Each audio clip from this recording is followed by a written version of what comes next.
అండి వ్యూవర్స్, నేను దొంతుకుర్తి లక్ష్మీదేవి గాయత్రీదేవి జ్యోతిష్యాలయం శృంగవరపుకోట విజయనగరం జిల్లా.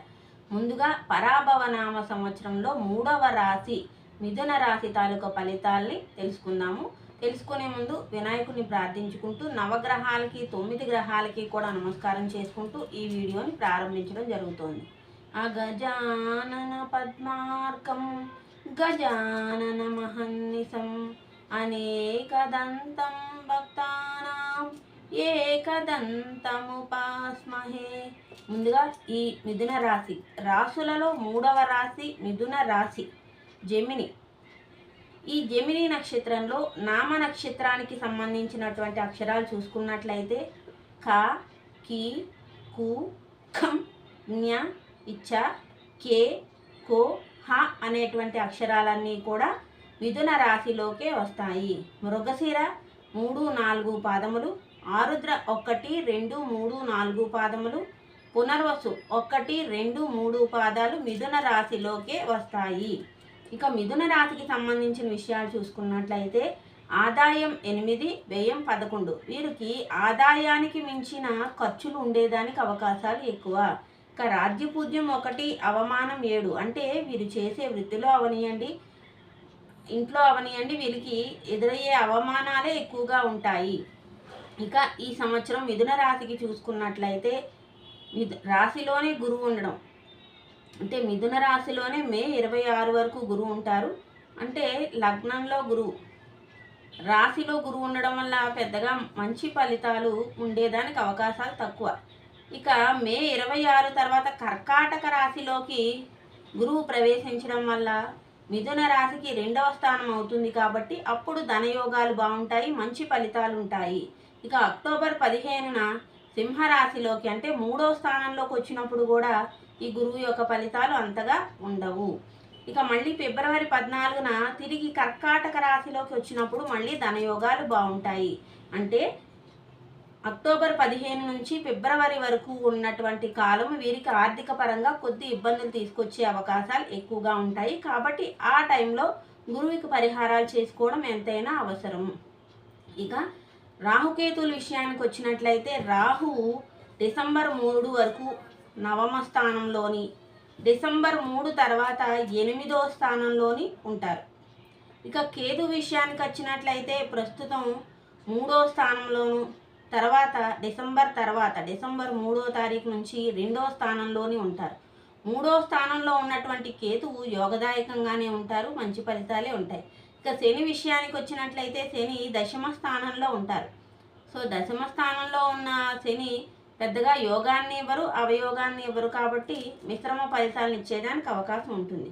అయితే మొత్తం మీద ఈ రాశి ఫలితాలు చూసుకునేటప్పుడు క్రితం సంవత్సరం కంటే వీరు కొంచెం మెరుగైన ఫలితాలనే పొందేదానికి అవకాశాలు ఎక్కువగా ఉంటాయి.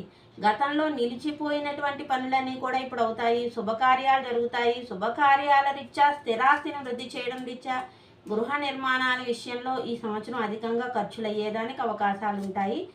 ఈ సంవత్సరం వీరికి గురుబలం బాగున్నట్లుగా చెప్పుకోవచ్చు. కొంతవరకు ఏ పని చేసినా, ఏ వ్యాపారం తలపెట్టినా కూడా విజయం సిద్ధిస్తుంది. ఏ పనినైనా కొంచెం ఆలోచించి చేయవలసి ఉంటుంది. పుణ్యక్షేత్రాలకి, పుణ్యతీర్థాలకి వెళ్ళడం జరుగుతుంది. కోర్టు వ్యవహారాల నుండి బయటపడతారు. విలాసవంతమైన జీవితం అనుభవించడానికి కూడా వీరికి అవకాశాలు ఈ సంవత్సరం ఎక్కువగా ఉంటాయి. శని బలం వల్ల ఎలాంటి కార్యక్రమమైనా చేయగలుగుతారు వీరి జీవితంలో. ఇక ఉద్యోగస్తులకు చూసుకున్నట్లయితే ఈ సంవత్సరం చాలా అనుకూలమైనటువంటి కాలంగా చెప్పుకోవచ్చు. ఉన్నత అధికారుల నుంచి మన్నన, ఏ పనినైనా సులువుగా సజావుగా చేయడము, ప్రభుత్వం చేసే పనుల్లో వీరికి కొంత ప్రాధాన్యత వహించడము, ఉద్యోగం లభించలేని వాళ్ళకు కూడా ఈ సంవత్సరం ఉద్యోగం లభించేదానికి కూడా అవకాశాలు ఎక్కువగా ఉంటాయి.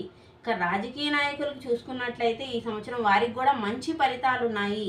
వీరికి పదవులు దక్కడము, గ్రామ స్థాయిలో నుంచి వీరికి అధికమైన మద్దతు లభించడము, ప్రజలతో సత్సంబంధాలు కొనసాగడం అనేది ఈ రాజకీయ నాయకులకి, ఈ మిథున రాశి వారికి ఈ సంవత్సరం ఉంటుంది.